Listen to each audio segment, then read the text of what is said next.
Oh, Tommy Morrison, speaking of garbage, but Tommy Morrison back April 27th against Diamond Dale Ortiz. Whoever that is, don't know why I mentioned that. Likely on an off-TV portion of a Telefuture card. It's another 4-rounder. Would be nice just to... Morrison may get knocked out, so... His fight. Would be nice just to see him fight, see how terrible he is. Yeah, see how in or out of shape he may be. I'm sure out would be the right term. Yeah, especially since he needed extra time to recover after his 2-round...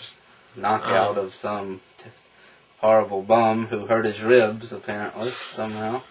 Yep. Thought he hurt his ribs, I don't know. But, it's that Jermaine Taylor wants $10 million to fight Joe Calzaghe in England. Too much. I don't think he'll get it. It's not happening right now. I don't see either. Those two would be doing well to split $10 million. Yeah, pretty much. Yeah, because, I mean, Taylor isn't a pay-per-view star by himself at all. Nope. I mean, it was Hopkins that sold. Contrary to what DeBella may think. Yeah, him and Mora, great idea. Oh yeah, Mora's a big pay-per-view star, huh?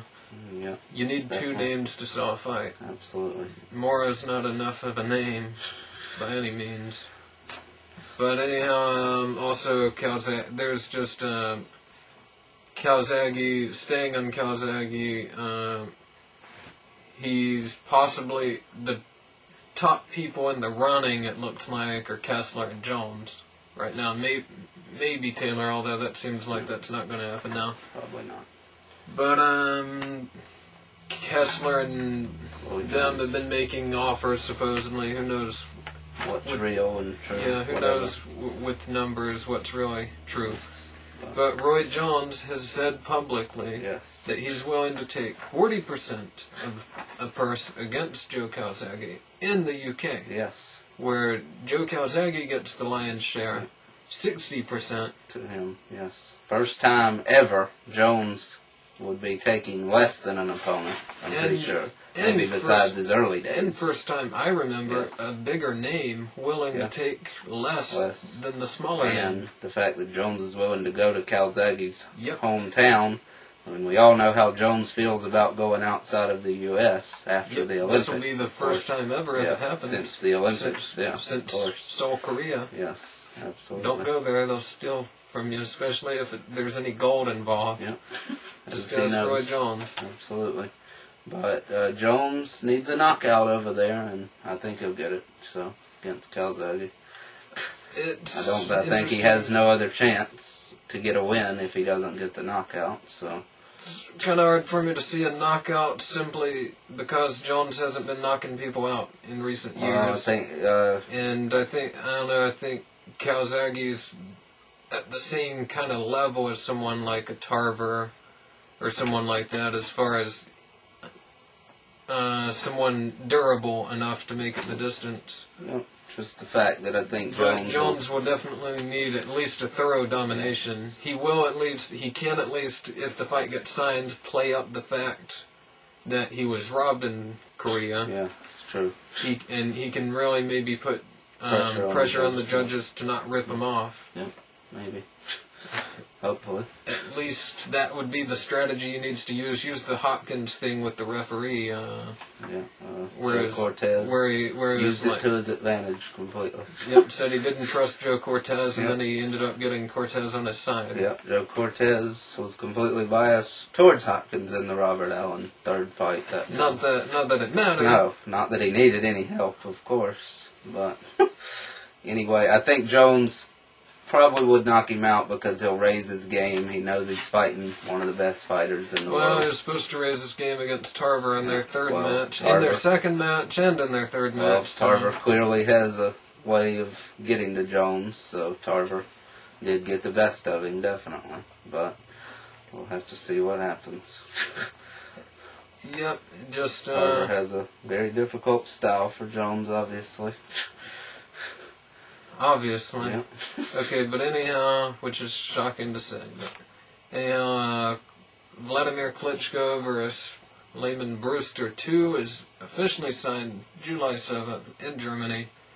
That basically means Brewster needs a knockout to win. He sort of does anyhow. He's Lehman Brewster. Yes. He's not Mr. Decision. Just needs to go right after him, like he does with everybody pretty much. Anyway. Look down, go after him. Like he did against Galata. Shouldn't plan on taking punishment for the first 4 rounds again, like he did the first fight, and then coming back to beat him. Yep. Just go right after him from round 1. So, and should knock him out. I'll pick him to knock him out again. I'm picking Klitschko to win. I just think the Brewster, the first fight overall, I think it was a fluke. I mean, it's Brewster.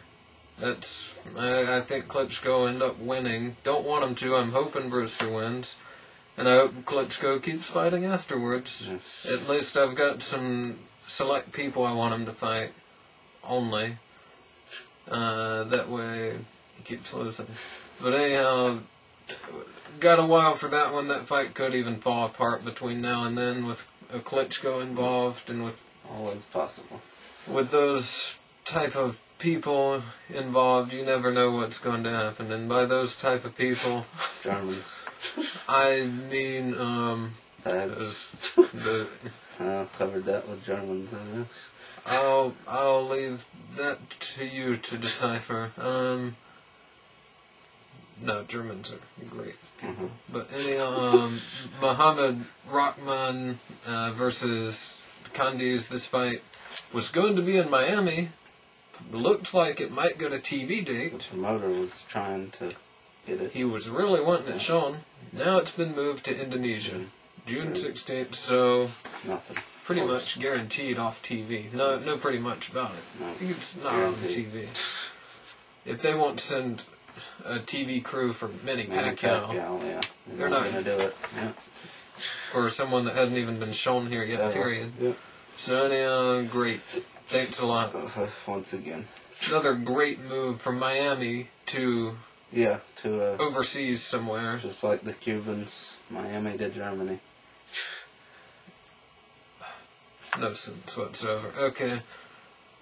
John Guzman, he's made a mistake. Big mistake. We'll see. It might not hurt him too much. Hopefully not. But he's brought the hobo known as Floyd Mayweather Sr. in to train him. I hope you liked seeing Guzman throw punches, because those days are over. Yeah. If he listens to his idiot trainer. If Mayweather Sr. has anything to do with it. Yes. It's only defense. Always. Guzman somewhat has a defensive, the Mayweather defensive style at some points. Not completely, of course. Of course. But, nobody does. But anyway... Obviously, he's got a defensive. Yeah, he's got the movements, kind of the blocking or dodging, I should say, or blocking, I guess I should say, whatever. Anyway, Mayweather Sr. will look to capitalize on that, obviously, to make sure he doesn't throw a punch in the fight. And then he'll capitalize on any success Guzman has. Yeah, and say if it wasn't for him, he trained him since he was born and all this bullshit. So. Yeah, so he's just got his hand out. Yeah. I don't know why anyone would go near him, but especially, my gosh, he smells like alcohol. I haven't even met him, but you can tell. You can smell through the TV, computer, whatever. Drunk. But anyhow, from what I've heard, now this is just what I've heard, it might not be true, it might have been a guy that just looked like Mayweather Sr., but he was on the corner and asked for 35 cents to go buy a honey bun. And, he didn't buy the honey bun. That's what I heard. Yeah. Well, he did, but his name was Larry Merchant.